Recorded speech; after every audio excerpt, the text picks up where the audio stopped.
ठरलं. तर मग या मालिकेच्या आजच्या भागामध्ये अर्जुन शांत गाढ झोपलेला असतो आणि त्याचवेळी अर्जुनला अचानक सकाळी चैतन्याचा फोन येतो. अर्जुन म्हणतो, एवढा सकाळीच कोण फोन करतंय? अर्जुन पाहतो तर चैतन्याचा फोन. अर्जुन म्हणतो, बोल चैतन्य. चैतन्य म्हणतो, अर्जुन, पोलिसांना साक्षी सापडली आहे आणि आता तरी सायली वहिनीला सत्य सांग. आता हे ऐकून अर्जुनला धक्काच बसतो. अर्जुन म्हणतो, काय खरंच पोलिसांना साक्षी सापडली आहे? चैतन्य म्हणतो की हो, आणि आता साक्षी सायली वहिनीला सगळं काही सांगेल आणि सायली वहिनीला सगळं कळेल. अर्जुन म्हणतो, पण साक्षीला कसं कळणार? तर चैतन्य म्हणतो, अर्जुन, अरे तुला कळतंय का? महिपा शेखरे साक्षीला सगळं सांगणार आणि मग मात्र साक्षी सायली वहिनीपासून कोणतीही गोष्ट लपवणार नाही. आणि जर सायली वहिनीला हे सत्य कळालं तर तुला माहीत आहे ना? तर त्याचवेळी अर्जुन म्हणतो, म्हणजे साक्षी जिवंत आहे हे मला माहीत आहे.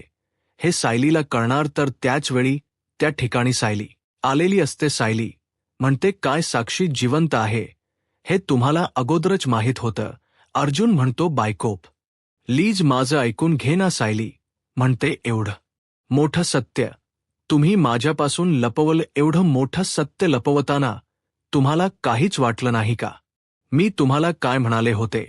ज्या दिवशी तुम्ही माझ्यापासून कोणती गोष्ट पुवाहाल त्याच दिवशी आपलं नातंच संपेल. अर्जुन म्हणतो, बायको, पण त्यावेळी मी असं का केलं हे ऐकून तरी घे. सायली म्हणते, मला काही ऐकून घ्यायचं नाही. असं म्हणत सायली आपली बॅग भरते आणि घराबाहेर पडत असते. अर्जुन सायलीला थांबवण्याचा प्रयत्न करत असतो. सायली अर्जुनला म्हणते, एवढा मोठा विश्वासघात केल्यानंतर तुम्ही मला थांब असं बोलताय नाही. मी एक क्षणही इथे थांबणार नाही. असं म्हणत सायली शेवटी घराबाहेर पडते. अर्जुन मोठ्यानेच म्हणतो, बायको, परंतु त्याचवेळी अर्जुन जागा होतो. त्याला भानावर येतो. अर्जुन इकडे तिकडे पाहतो तर सायली कुठेच नसते. अर्जुन म्हणतो, म्हणजे सायली कुठेच नाहीये? तिने माझं स्वप्नात बोललं ऐकलं असेल का? आणि म्हणूनच कदाचित ती घर सोडून निघून गेली असेल का? तिला कळालं असेल का की मला साक्षीच सत्य माहीत होतं? नाही, मला सायलीला थांबवायला हो. बायको बायको असं करत अर्जुन आता खाली येऊन हाका मारू लागतो, परंतु सायली कुठेच नसते. आता कल्पनाताई, प्रतापराव, अश्विन यांना काहीच कळत नाही. अर्जुन म्हणतो, मम्मा, तू सायलीला पाहिलेस का? तर कल्पनाताई म्हणतात, नाही रे, मी सायलीला कुठेच पाहिलं नाहीये. आणि प्रतापराव म्हणतात, अर्जुन, अरे हो ना, सकाळी मी मागच्या बागेत योगा करत होतो, तिथे सुद्धा सायली नव्हती. अर्जुन आता अश्विनला विचारतो, अश्विन, तू पाहिलस का सायलीला? अश्विन म्हणतो, मी सुद्धा पाहिलं नाहीये. तर विमलताई म्हणतात, अर्जुन दादा, सायली ताईना मी सुद्धा सकाळपासून पाहिलं नाहीये. आता मात्र अर्जुन घाबरतो आणि म्हणतो, थांब, मी आलोच बघून. कल्पना ताई विचारतात, काय झालंय? अर्जुन म्हणतो, नाही, काही नाही झालंय. अर्जुन तर पूर्णपणे घाबरून गेलेला असतो. आता अर्जुन सायलीला बाहेर शोधायला जाणार, परंतु त्याचवेळी सायली घरात येत असते. आता सगळ्यांकडे पाहते. सगळ्यांचे चेहरे पाहून सायली सर्वांना विचारते की काय झालंय? कल्पना ताई म्हणतात, काही विचारू नकोस बायको, समोर दिसली नाही तर आमचे अक्षरशः हातपाय थरथरायला लागले. अर्जुन म्हणतो, तुला सांगून जाता येत नाही का? सायली म्हणते, अहो, आपल्याच बागेत गेले होते आणि आपल्या बागेत जाताना कोणी सांगून जातं का? म्हटलं, देवासाठी ताजी फुलं घेऊन यावीत. अर्जुन म्हणतो, पण मला सांगून जाता आलं नाही का तुला? सायली म्हणते, अहो, मी ज्यावेळी उठले त्यावेळी तुम्ही गाढ झोपला होता, मग मी तुम्हाला कसं सांगणार? अर्जुन म्हणतो, उठून सांगायचं होतं. सायली म्हणते, मी जर तुम्हाला झोपेतून उठव असतं आणि हे सांगितलं असतं की आपल्या बागेत जाते, तर तुम्ही मला काय सांगितलं असतं? बागेत जाताना सांगून जायला हो का? मग हेही तुम्ही बोललं असता. अर्जुन म्हणतो, तुझ्याशी बोलण्यात काहीच अर्थ नाही. मी जरी काही बोललो ना तरी तू माझ्याशी वादच घालणार आहेस. जाऊ देत. असं म्हणत अर्जुन रागानेच तिथून निघून जातो. आता प्रतापराव, कल्पनाताई यांना अर्जुनच्या रागाचं कारणच कळत नसतं. कल्पनाताई सायलीला विचारतात, सायली, अग काय झालंय? त्याचे प्रतापराव म्हणतात, हो ना नख. की काय झालंय? काहीच कळत. सायली म्हणते, आई बाबा मलाही काही माहीत नाही, थांबा मी आलेच बघते नक्की काय झालं आहे, असं म्हणत सायली आता रूमच्या दिशेने निघून जाते. तर दुसरीकडे अर्जुन मात्र त्याच गोष्टीचा विचार करत असतो. अर्जुनच मन विचलित झालेलं असतं, तो घाबरून गेलेला असतो. आता सायली रूममध्ये येते. अर्जुनला शांतपणे विचारते, काय झालंय? तुम्ही एवढी चिडचिड का करताय? काय झालं होतं नक्की? अर्जुन म्हणतो, खरंच बायको, तू मला कधी सोडून जाणार नाहीस ना? सायली म्हणते, अहो काय हे, म्हणजे अजूनही तुमच्या मनात तोच विचार चालू आहे का? अहो तुम्ही अजून किती वेळा अस्मिता ताईंशी मी बोलले त्याचा विचार करणार आहे. मी फक्त अस्मिता ताईंना पटवून देण्यासाठी ते बोलले होते, पण मी तुम्हाला कधीच सोडून जाणार नाहीये. आता बघा ना, मी तुमचा हात घट्ट धरलाय ना, मग तुम्ही एवढे का घाबरताय? आणि हो, हे स्वप्न जरी पहाटे पडलं असतं ना, तरी सुद्धा खरं झालं नसतं, कारण आपल्या दोघांना कोणीही वेगळं करू शकत नाही. अर्जुन म्हणतो, बायको, तू मला प्रॉमिस कर की तू मला कधीच सोडून जाणार नाही. असं म्हणत अर्जुन सायलीला जवळ घेतो. सायली म्हणते, मी तुम्हाला प्रॉमिस करते, मी तुम्हाला कधीच सोडून कुठेही जाणार नाही. तर सायली म्हणते, नक्की काय झालं होतं?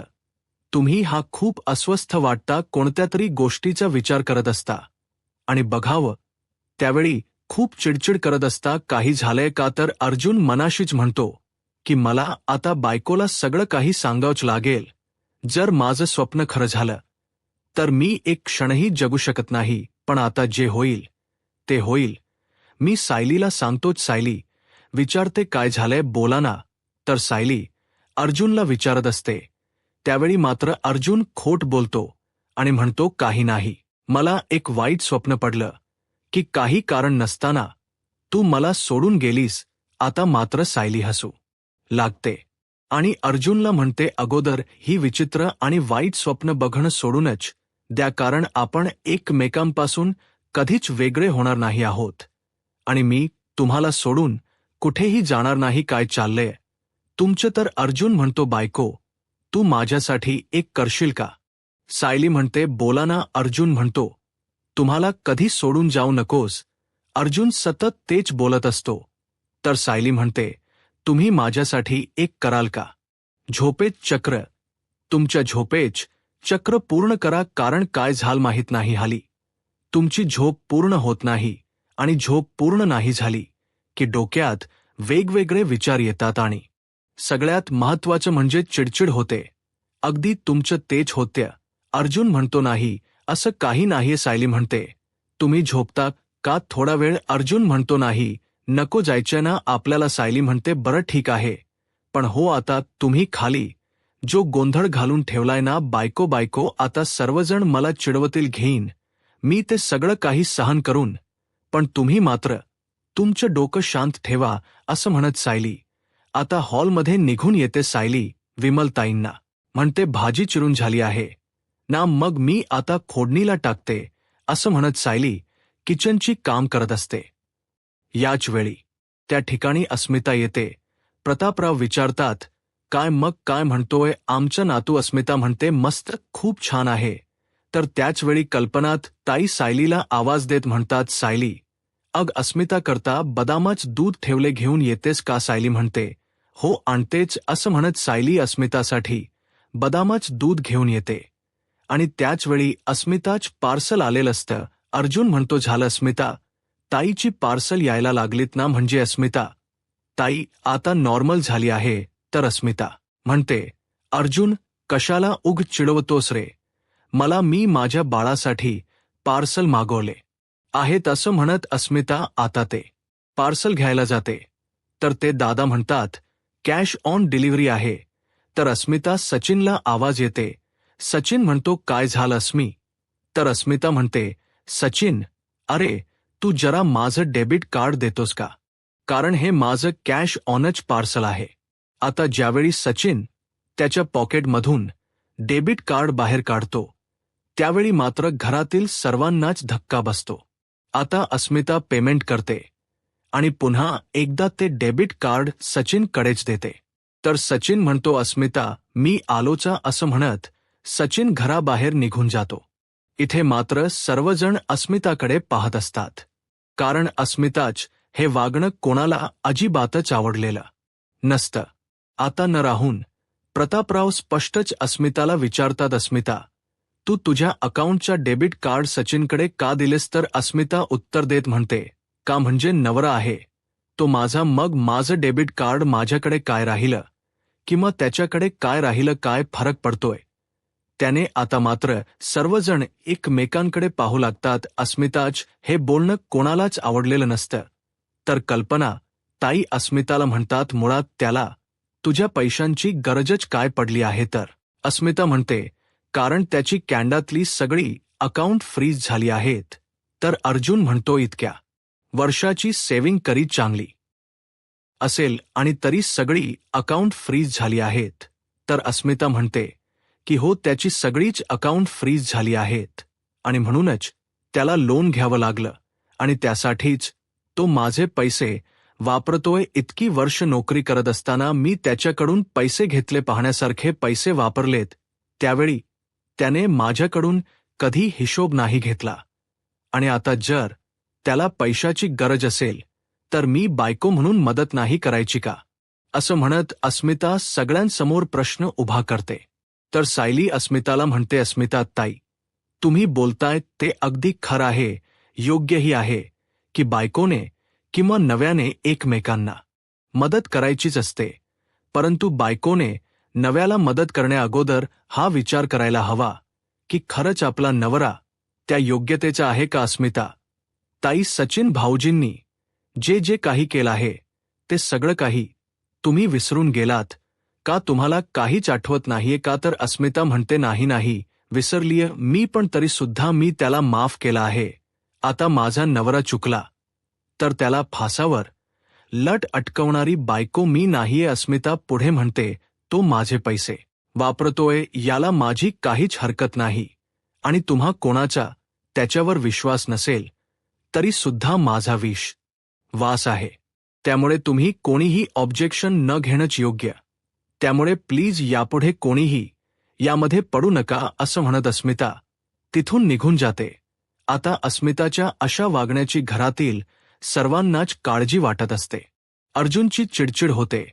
अर्जुन म्हणू लागतो, अजून हिला कुठला पुरावा हवाय? हा सचिन असा वागतोय हे दिसतच नाहीये का हिला? सचिनला फक्त अस्मिताईचा पैसा हवाय.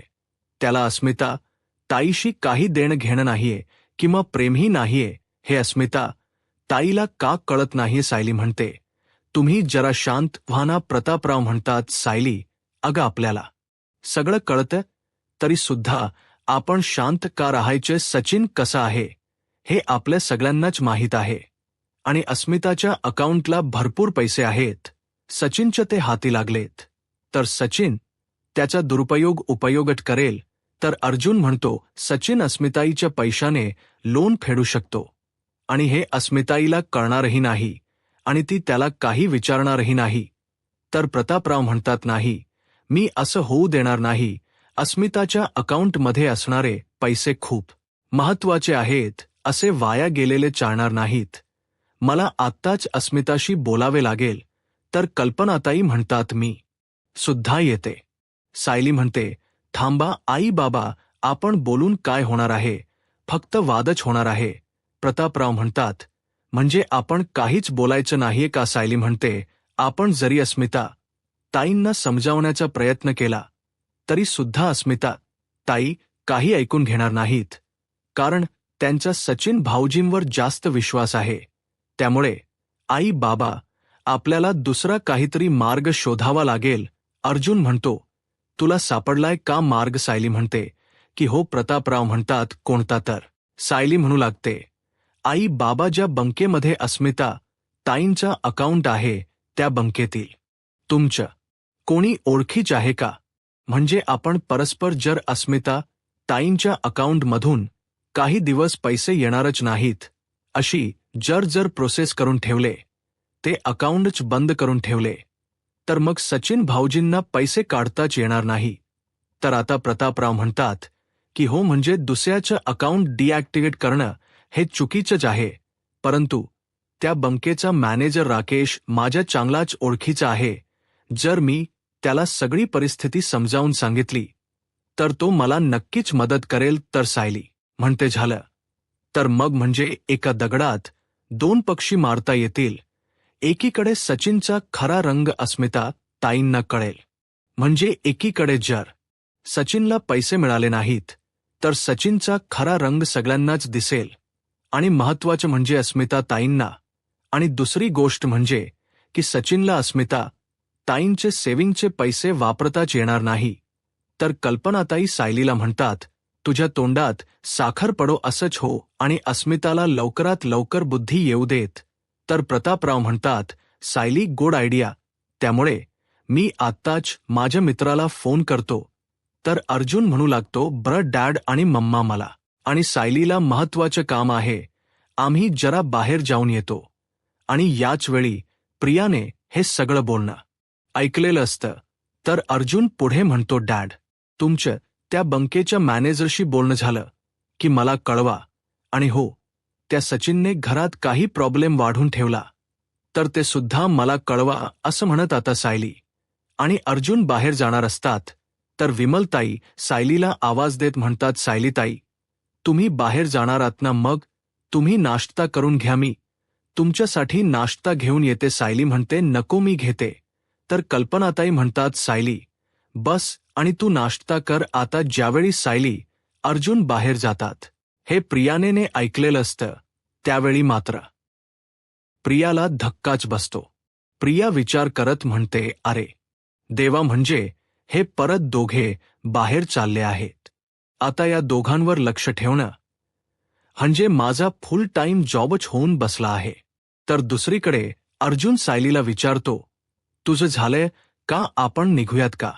तर त्याचवेळी त्या ठिकाणी प्रिया येते आणि म्हणू लागते, बापरे मला उठायला खरंच उशीर झाला, अलार्मच झाला नाही आणि अश्विन त्याने सुद्धा मला उठवलं नाही आणि तो निघून गेला हॉस्पिटलला असं म्हणत आता प्रिया म्हणू लागते, आता सगळी काम बाकी असतीलच ना. कल्पनात ताई म्हणतात, काही हरकत नाही, तू आवरून घे आणि मग कामांना सुरुवात कर. तर आता प्रिया विचारते, अश्विन टिफिन घेऊन गेलाय का. तर विमलताई म्हणतात, नाही, अश्विन दादांचा डबा मी भरून ठेवला होता पण ते घेऊनच गेले नाहीत. प्रिया म्हणते, बापरे, म्हणजे आता हॉस्पिटलला जाऊन डबा देऊन यावं लागेल. तर प्रिया सायली आणि अर्जुनला म्हणते, सायली अर्जुन तुम्ही जाता जाता मला अश्विनच्या हॉस्पिटलला सोडाल का. तर कल्पना ताई म्हणतात, अगं तुझं अजून काहीच आवडलं नाहीये आणि एवढी घाई कशाला, तशीही घरची बरीच काम राहिली आहेत, त्यामुळे तू जाना सावकाश आणि तसंही अश्विनला एवढ्या लवकर टिफिनची काही गरज नाहीये. कल्पनात ताई सायली अर्जुनला म्हणतात, तुम्ही जाना. तर प्रिया म्हणते, नाही नको, मी सुद्धा येते ना तुमच्याबरोबर. कारण कसं आहे ना, अश्विनला लंच ब्रेक असा मिळतच नाही, त्याला जेव्हा वेळ मिळेल ना त्यावेळी तो खाऊन घेतो. त्यामुळे सायली अर्जुन तुम्ही जात असाल तर मी तुमच्या सोबत येते ना. तुम्ही नक्की कुठल्या मार्गाने जाणार आहात. तर अर्जुन म्हणतो, प्रिया तुला जायचं ना हॉस्पिटलला, मग ज्या आम्ही तुला घेऊन जातो. तर सायली म्हणते, ज्या आम्ही थांबतो तोपर्यंत आवरून ये. आता प्रिया धावत पळत आवरण्यासाठी निघून जाते.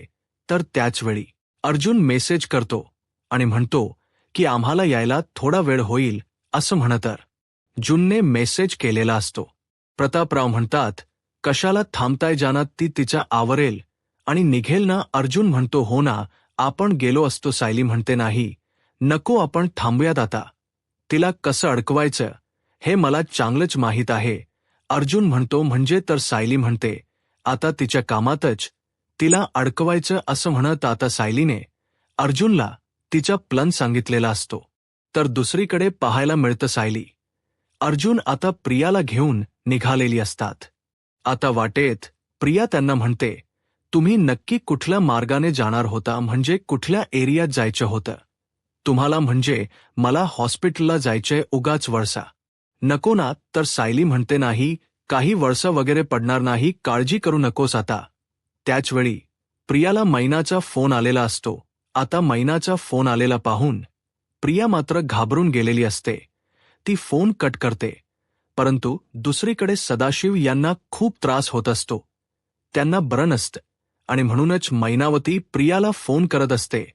परंतु प्रिया काही फोन उचलत नाही. तर सदाशिव म्हणतात, काय झालं, फोन उचलत नाही का? तर आता मैना म्हणते की नाही ना, आपल्या पोरी पण अशा आहेत ना, ज्यावेळी गरज पडते ना त्यावेळी महामारी पसरल्यासारख्या गायब होतात. तर सदाशिव म्हणू लागतात, मीनाला फोन कर बरं. आता त्यांना खूप त्रास होत असतो. त्यांना तापही आलेला असतो आणि त्यांचा खोकलाही थांबत नसतो. तर मैनावती म्हणतात, मीनेला फोन करून काय उपयोग आहे? ते आपल्या पोरींकडे ना विष खायला सुद्धा पैसा नसतो. पैसेवाली आहे ती फक्त बबली आणि म्हणूनच तिलाच फोन करावा लागेल असं म्हणत सत्त मैनावती आता प्रियाला फोन करत असतात. परंतु प्रिया सायली अर्जुन सोबत असल्यामुळे प्रिया काही फोन उचलत नाही. प्रिया सतत फोन कट करत असते. ती घाबरून गेलेली असते. तर इकडे मैनावती म्हणू लागतात, काय झालं, या बबलेला ही सुद्धा फोन उचलत नाहीये, कुठे म्याला गेली आहे ना, काहीच कळत नाही. ज्यावेळी हिची गरज असेल ना त्यावेळी ती कधीच फोन उचलणार नाही. अगं, तुझ्या बापाला बरं नाहीये, आता तरी फोन उचल. परंतु प्रिया काही फोन उचलत नसते असते.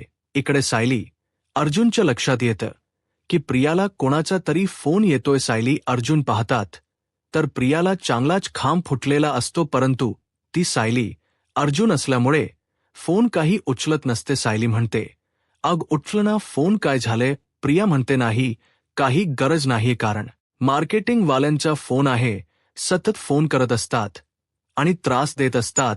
सायली म्हणते, बरं तर प्रिया म्हणते, तुम्ही एक काम करता का? सायली, अर्जुन म्हणजे मला हॉस्पिटलपर्यंत सोडलं नाही तरी काहीच हरकत नाही. तुम्ही एक काम करता का?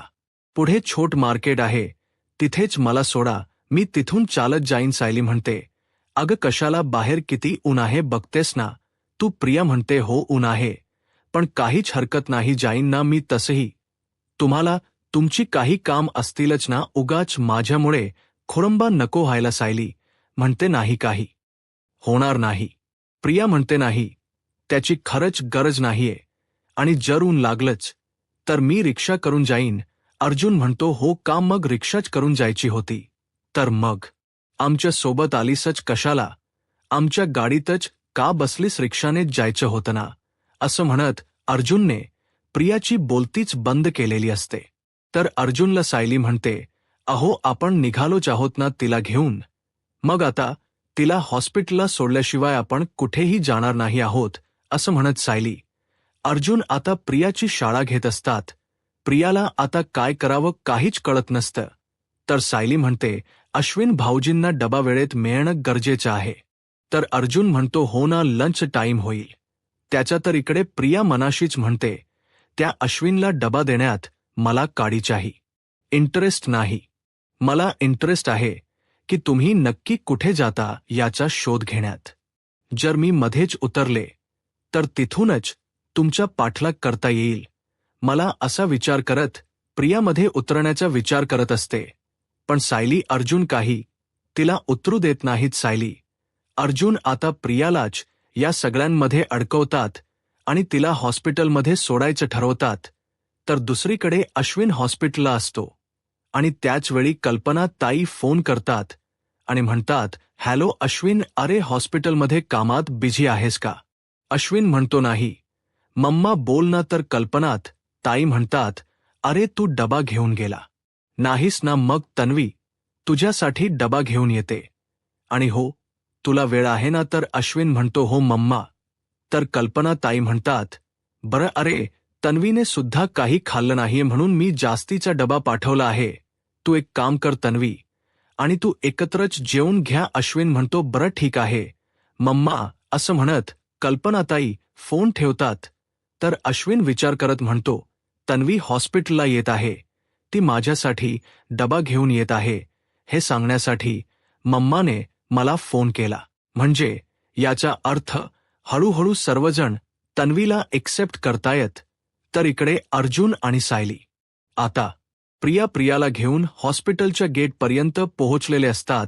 आता उतरताच प्रिया म्हणू लागते, थँक यू अर्जुन, तुम्ही निघा मग मी जाते. सायली म्हणते, नाही नको, तू अगोदर आत जा मग आम्ही जातो. तर प्रिया म्हणते, चालेल असं म्हणत शेवटी प्रियाचा नाईलाज होतो आणि ती हॉस्पिटलच्या दिशेने निघालेली असते. आता सायली अर्जुन ती हॉस्पिटलमध्ये जाण्याची वाट पाहत असतात. परंतु प्रिया वॉचमनच्या तिथेच थांबते आणि म्हणू लागते, का मला त्रास देताय जाना तुम्ही इथून, कारण तुम्ही इथून गेल्यानंतर मी ऑस्टमनकडेच डबा देणार आहे आणि तुमच्या मागावर येणार आहे. आता सायली अर्जुन तर तिथून निघून जातातच. प्रिया तिच्या प्लॅनप्रमाणे ऑस्टमनकडे डबा द्यायला जाते. परंतु त्याचवेळी त्या ठिकाणी अश्विन येतो आणि म्हणू लागतो, तन्वी, अग आलीस? अग मी तर तुझीच वाट पाहत होतो. तर प्रिया म्हणते, तुला कसं कळालं मी येणार आहे? तर अश्विन म्हणतो, अगं मम्माचा फोन आला होता, तीच मला म्हणाली की तू डबा घेऊन येतेस. प्रिया म्हणते, बरं अश्विन हा घेन, मला खरंच जायला हो. तर अश्विन म्हणतो, नाही, तू आता कुठेही जाणार नाहीयेस. प्रिया म्हणते, म्हणजे? तर अश्विन म्हणतो, चल आपण एकत्रच लंच करून घेऊया, कारण तसंही मला खूप भूक लागली आहे. तर प्रिया म्हणते, नाही अश्विन, अरे घरी जायला हो, कारण सगळी काम मम्मावरच पडतात ना, कारण आई आता एकटी घरी आहे आणि विमलताई, मग अस्मिता आणि तिच्या बाळाची सगळी जबाबदारी त्यांच्यावरच पडते, त्यामुळे त्यांच्या मदतीला मला जायला जावं. अश्विन म्हणतो, तन्वी, अग तू नेहमी खर्चांची काळजी करतेस, अग स्वतःकडे जरा लक्ष दे. तर प्रिया म्हणते, हो अश्विन, तू काळजी करू नकोस, मी स्वतःची काळजी घेत आहे. तर अश्विन म्हणतो, मग चल ना आतमध्ये आपण एकत्रच बसून लंच करू. तर प्रिया म्हणते, नाही अश्विन, मी आत नाही येऊ शकत, म्हणजे या डब्यात काय आहे ना, तुझ्या एकट्याच जेवण आहे आणि मी जर तुझ्यासोबत आतमध्ये जेवायला आले तर तुला जेवण कमी पडेल ना. अश्विन म्हणतो, नाही असं काहीही होणार नाही, कारण अगोदरच मम्माने एक्स्ट्राच जेवण दिलं आहे, आपल्या दोघांच जेवण दिलं आहे, त्यामुळे आता तुला जेवून जावंच लागेल. आता मात्र प्रिया चांगलीच अडकलेली असते. प्रिया मनाशीच म्हणते, ही कल्पेसुद्धा ना कधी कधी अति करते, हिला काय गरज होती दोघांच जेवण देऊन द्यायची. तर अश्विन म्हणतो, काय झालं, येतेस ना तू, चल माझ्याकडे टिफिन दे. असं म्हणत अश्विन आता प्रियाला कॅन्टीनमध्ये घेऊन जातो. आता प्रिया आणि अश्विन जेवायला बसतात. अश्विन आणि प्रिया जेवत असताना प्रिया पटापट जेवत असते आणि अश्विनला म्हणते, अश्विन माझं एवढं जेवण झालं ना की मी लगेच निघते. अश्विन म्हणतो, तू एवढंच खाणार आहेस का? प्रिया म्हणते, नाही, अरे म्हणजे खरी जायचं आहे, घरी खूप काम पडली आहेत ना. अश्विन म्हणतो, तन्वी, अगं तुला एवढी खाई का लागली आहे?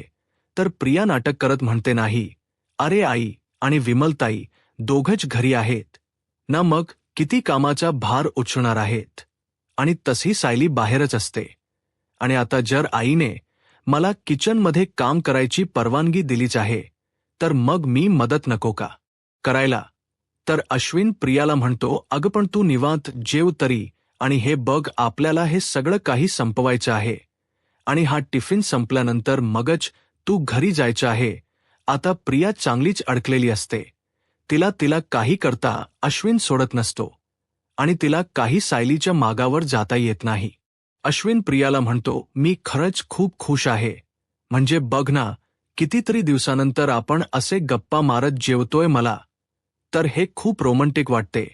तर प्रिया म्हणते, अश्विन अरे हॉस्पिटलच्या कॅन्टीनमध्ये आपण जेवतोय आणि तुला ही जागा रोमॅन्टिक वाटते. तर अश्विन म्हणतो, तसं नाही, फक्त जेवण्यात नाही तर तुझ्यासोबत जेवण्यात. असं म्हणत अश्विन प्रियाला खास भरवतो.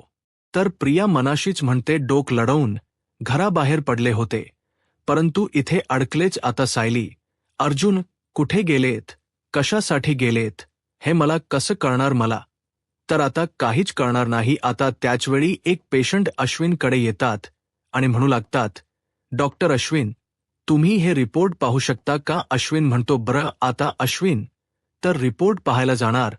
तर प्रिया म्हणते, अश्विन अरे तू जेवून तरी घे ना. अश्विन म्हणतो, तन्वी, काही गोष्टी या महत्वाच्या असतात आणि डॉक्टरला पेशंट शिवाय काहीच महत्वाचं नसतं असं म्हणत अश्विन रिपोर्ट पाहायला जातो आणि प्रियाला म्हणतो, तू जेवून घे ना. आता अश्विन रिपोर्ट चेक करत असतो तर दुसरीकडे सायली, अर्जुन ठरल्याप्रमाणे कॅफेमध्ये पोहोचलेले असतात. आता अर्जुन सायलीला विचारतो, तू अगदी व्यवस्थित ॲड्रेस दिलायस ना त्यांना कॅफेचा, आणि त्यांना सापडेल ना हे कॅफे? तर सायली म्हणते, सापडेल ना. तसेही मी पत्ता व्यवस्थितच पाठवला आहे आणि लोकेशनही पाठवले, त्या नक्कीच इथे पोहोचतील. तर अर्जुन म्हणतो, त्यांना काही प्रॉब्लेम येणार नाही. प्रॉब्लेम तर आपल्याला आला होता. प्रिया नावाचा मोठा प्रॉब्लेम आपल्या मागावर यायचा विचार होता तिचा. तर सायली म्हणते, ते हो ना, अश्विन भाऊजींच्या डब्याच निमित्त काढून तिला आपल्यासोबत यायचं होतं. आपण कुठे जातो हे तिला बघायचं होतं, पण शेवटी मी तिला कसं अडकवलं बघितलं ना. तर अर्जुन हसायला लागतो, कारण प्रिया चांगलीच अडकलेली असते. आणि सायली, अर्जुनला ना त्यांची कामही करता येतात. तर सायली म्हणते, हो ना, आता त्यांना त्यांच्या बायकोसोबत जेवता येईल म्हणून अश्विन भाऊजी खुश होतील. तर त्याचवेळी अर्जुनला फोन आलेला असतो. आता अर्जुनला वंदना ताईंचा फोन आलेला असतो. अर्जुन म्हणतो, वंदना जाधव यांचा फोन आहे. हॅलो, बोला ना. तर त्या म्हणतात, मी आले आहे. अर्जुन म्हणतो, हो, आम्ही सुद्धा आलोच आहोत. आम्ही आतमध्येच आहोत. तुम्ही या. तर आता सायली, अर्जुन कॅफेमध्ये असतात. आता वंदना जाधव सुद्धा कॅफेमध्ये सायली, अर्जुनला भेटण्यासाठी येतात. तर दुसरीकडे पाहायला मिळतं, प्रिया विचार करत म्हणते, अश्विन आता काम करत बसलाय आणि आता हा अख्खा डबा संपल्याशिवाय हा मला तरी कुठे जाऊ देणार नाही. आता मलाच काहीतरी आयडिया करायला हवी असा विचार करत आता प्रिया तिच्या डोक्यात एक वेगळाच प्लॅन चालू असतो. आता तिच्या प्लॅनप्रमाणे ती पाण्याचा ग्लास घेण्याचा नाटक करते आणि त्याचवेळी तिथे असणाऱ्या भाताच्या डब्याला ती धक्का लावते आणि तो भाताचा डबा खाली पडतो. सगळा भात खाली सांडतो. तर प्रिया नाटक करत म्हणते, अरे देवा, सगळा भात खाली सांडला आहे. अश्विन म्हणतो, तन्वी, काय झालं? तर प्रिया म्हणू लागते, अश्विन, अरे बघ ना, मी पाण्याचा ग्लास घ्यायला गेले आणि सगळा भात खाली सांडला. तर अश्विन म्हणतो, काही हरकत नाही, पण तू जेवलीस ना नीट? प्रिया म्हणते, हो, माझं पोट भरले. पण अश्विन, तुझं जेवण झालं ना? अश्विन म्हणतो, हो, तू काळजी करू नकोस. तर दुसरीकडे पाहायला मिळतं सुमन काकू प्रतिमा आत्यांना म्हणतात, वहिनी, मला तुमच्याशी बोलायचं होत. प्रतिमा आत्या म्हणतात, बोल ना, काय झालं सुमन? तर सुमन काकू म्हणतात, पण वहिनी, कसं बोलू, काहीच कळत नाहीये. तर प्रतिमा आत्या म्हणतात, अगं मनात आहे ना, मग बोल अगदी बिंदास. असं म्हणत प्रतिमा आत्या सुमन काकूंना बोलायला सांगतात. तर सुमन काकू म्हणतात, वहिनी, मी माझ्या दादाकडे जाऊ का? तर प्रतिमा आत्या म्हणतात, जाना, काही हरकत नाही. सुमन, अगं, तुला जरा बदल होण्याची, चेंज होण्याची गरज आहे. त्यामुळे तू अगदी बिंदास्त जाऊ शकते. निर्धास्त जा, काहीच काळजी करू नकोस. पण कधीपर्यंत येणार आहेस परत? त्यावेळी मात्र सुमन काकू म्हणतात, कधीच येणार नाहीये. मी कायमची दादाकडे जायचा विचार करते. हे ऐकून प्रतिमा आत्यांना धक्काच बसतो. प्रतिमा म्हणतात, सुमन, तू काय बोलतेस? हे सुमन काकू म्हणतात, हो वहिनी, मला तुमचं ओझ बनवून नाही राहायचंय. माझ्या नव्याने हे घर पोकरलं आणि आता त्याच घरात राहणं मला खूप अवघड होते. प्रतिमा त्या म्हणतात, सुमन, तू काय बोलतेस? अगं, हे घर तुझं आहे. या घराला तूच सावरलंस. कित्येक वर्ष मी या घरापासून दूर होते, परंतु या घराला जर कोणी आधार दिला असेल आणि ठेवलं असेल सुखात, तर फक्त ते तूच. अगं, या घराला सुख तू दिलेस. या घराचा आधार तू बनलीस. अगं रविराज, नंतर या घरावर जर कोणाचा हक्क असेल तर तो फक्त तुझा आहे. माझ्यापेक्षाही जास्त तू या घरची मालकीण आहेस आणि कायम राहशील. त्यामुळे असं कधीच विचार करू नकोस. आणि सुमन, हा विचार डोक्यातही आणू नकोस की तू आमच्यासाठी ओझ आहेस. सुमन, अगं, तू आमच्यासाठी ओझ नाहीयेस, तर तू आमचं अस्तित्व आहेस. सुमन, मला सोडून कुठे जाणार तर नाही ना? तर आता मात्र सुमन काकू नकार देतात आणि म्हणतात, नाही वहिनी, मी तुम्हाला सोडून कुठेही जाणार नाही. प्रतिमा आत्या खुश होतात. सुमन काकूंच्या हात हातात घेतात आणि म्हणतात, सुमन, तू कधीच कुठे जाणार नाहीयेस. तर दुसरीकडे पाहायला मिळतं सायली वंदना ताईंना म्हणते, वंदन ताई, आपण थेट मुद्द्यावरच येऊया. आता अर्जुन प्रियाचा खोटो दाखवत म्हणतो की हीच बुबली लोखंडी आहे ना. तर आता वंदन ताई म्हणतात, बाजूला करा हा फोटो, बाजूला करा. या मुलीचं तोंडही मला बघायचं नाही, जिने माझं आयुष्य संपवलं, जिने माझ्या मुलाची ही अवस्था केली आहे. त्या मुलीचं मला तोंडही बघायचं नाही. याच मुलीने माझ्या मुलाचं आयुष्य उद्ध्वस्त केलं आहे. किती स्वप्न पाहिली होती माझ्या मुलासाठी, पण हिने ती सगळी स्वप्न थोडीच मिळवलीत. माझं आयुष्य, माझं संपूर्ण अस्तित्वच उद्ध्वस्त याच बुबली लोखंडेने, जिला मी कधीच विसरू शकणार नाही. तर सायली त्यांना म्हणते, ताई, या सगळ्या विचाराने तुम्हाला त्रास होतो हे आम्हाला कळते, पण त्यावेळी नेमकं काय घडलं होतं, हिने नक्की तुमच्या मुलासोबत काय केलं, हे तुम्ही आम्हाला सांगाल का? असं म्हणत सायली त्यांना विनंती करते. तर आता वंदना ताई म्हणतात की हो, मी सगळं काही सांगायला तयार आहे. असं म्हणत आता वंदन ताई घडलेला प्रसंग सांगतात. ज्यावेळी वंदना ताईंचा मुलगा लहान असतो, त्यावेळी बुबली ही लहान असते आणि सर्व मुलं चाळीच्या बाहेर खेळत असतात. त्यावेळी सोहमच्या हातामध्ये असणारी बॅट बुबली हिसकवून घेते आणि म्हणते, ही माझीची बॅट आहे. सोम म्हणतो, नाही, माझ्या बाबाने बॅट आणली आहे आणि तू ती चोरली आहेस. तर प्रिया त्याला म्हणते, माझे बाबा जर इथे आलेत ना, तर तुझं तोंडच शिवून ठेवतील. तर आता सोहम म्हणतो, मी तुझ्या बाबांना घाबरत नाही. तर प्रिया म्हणते, घाबरत नाहीस आता, तर मी तुला सोडणारच नाही. असं म्हणत ती सोहमला मारायला सुरुवात करते. त्यावेळी मात्र सोहम आता वाचवण्याचा स्वतःला प्रयत्न करत असतो आणि त्याचवेळी सोहम तिथे असणार एक जळत लाकूड घेऊन प्रियाच्या पाठीवर लावतो. त्यावेळी प्रिया खूप चिडते आणि म्हणू लागते, सोहम, तू मला भाजलेस, आता मी तुला सोडणार नाही. असं म्हणती सोहमला ढकलून देते आणि सोहम दगडावर जाऊन आपटतो. त्यावेळी मात्र सोहम तिथेच बेशुद्ध होतो आणि प्रिया तिथून पळून जाते. तर वंदन ताई म्हणतात, आणि ती बबली लोखंडे माझ्या सोमची अशी अवस्था करून तिथून पळून गेली. आता त्यांना तो सगळा प्रसंग आठवत असतो. ते सायली अर्जुनला म्हणतात, हा प्रसंग अगदी काल खोडल्यासारखा मला आजही आठवतो. ती तिथून पळून गेली असेल, परंतु तिचा तो चेहरा आजपर्यंत माझ्या नजरेसमोरून कधीच गेला. तर दुसरीकडे पाहायला मिळत प्रियाची आता हॉस्पिटलमधून सुटका झालेली असते. प्रिया म्हणते, सुटले बाबा एकदा त्या बोरिंग डब्यातून आणि त्या बोरिंग अश्विनपासून. परंतु सायली, अर्जुन निसलेस ना, मग ते सदा महिन्याला भेटायला तर गेले नसतील ना, सदा महिन्याला नाही भेटणार, मग ते आज शांताला, पण ती तर पनवेल सोडून कधीच निघून गेली. संतोष म्हणाला, मग सायली, अर्जुन नक्की कुठे गेली असतील? अर्जुनच्या ऑफिसमध्ये गेले असतील का? जाऊन मला बघावंच लागेल असा विचार करत आता प्रिया ऑफिसच्या दिशेने निघालेली असते. तर दुसरीकडे सायली वंदना ताईंना विचारते, आता सोहम बरा आहे ना? तो नंतर बरा झाला ना? तर वंदना ताई म्हणतात, सोहम कधीच बरा झाला नाही. तो आयुष्यभर जागेवरच आहे, कारण बबलीमुळे त्याच्या मणक्याला जो मार बसलाय ना, त्यामुळे तो आयुष्यभर असाच अंतर्णाला खेळून आहे. असं म्हणत असताना वंदना ताईंना खूप त्रास होत असतो आणि हे ऐकून सायरी अर्जुनला येणाऱ्या पुढील भागामध्ये आपल्याला पाहायला मिळतं. अर्जुन सायरीला म्हणतो की आता वंदना जाधव सगळ्यांसमोर येऊन सत्य सांगायला तयार आहेत, परंतु जर प्रियाच सत्य सगळ्यांसमोर आणायचं असेल तर तिच्या आई वडिलांना सुद्धा समोर आणावंच लागेल.